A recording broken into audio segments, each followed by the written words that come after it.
আমরা একটা ম্যাচে থাকতাম, সেখানে আমাদের দীর্ঘ 15 থেকে 16 বছরের পরিকল্পনা ছিল এই সরকারকে কিভাবে উচ্ছেদ করা যায়। অর্থাৎ এই সরকার যখন ক্ষমতায় আসে তখন শুরু থেকে সরকারকে হটানোর একটা পরিকল্পনা ছিল।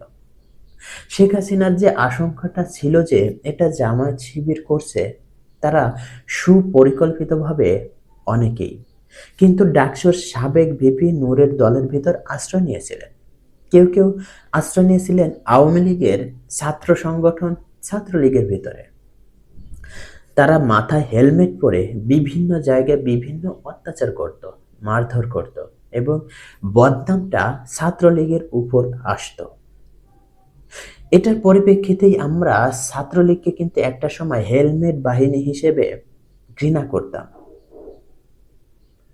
পরবর্তীতে তারা আলাদাভাবে নিজেদের স্বরূপ উন্মোচন করে বললেন যে আমরা আসলে ছাত্র শিবির।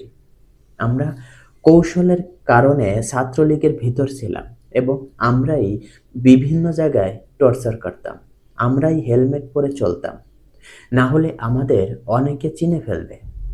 তাহলে সামগ্রিক বিষয়টাকে যদি আমরা পর্যালোচনা করি, দেখা যাবে যে এটা কোনো আন্দোলনই ছিল না ন্যায়সঙ্গত কোনো কারণের। এটা ছিল ডিসগাইজে সরকার পতনের আন্দোলন। জামায়াতে ইসলামের নায়েবে আমির ডক্টর আব্দুল্লাহ মোহাম্মদ তায়ের, তিনি একজন বিএনপি নেতার কাছে ইন্টারভিউ দিয়ে বলেছেন কারাগারে থাকা অবস্থায় যে এনসিপির প্রধান নাহিদ ইসলাম সে তাদেরই ছেলে, তারাই তাকে গ্রো আপ করেছে। একইভাবে এনসিপির অনেক নেতারা বেরিয়ে গিয়ে তারা বললেন যে আমরা মূলত ছাত্রলীগ করি না।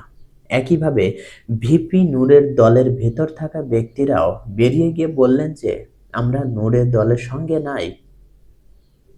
ছাত্রলীগের ভিতর থাকা হেলমেট বাহিনী বেরিয়ে গিয়ে বললেন আমরা আসলে ছাত্র শিবির ছিলাম। ভাবুন তো একবার,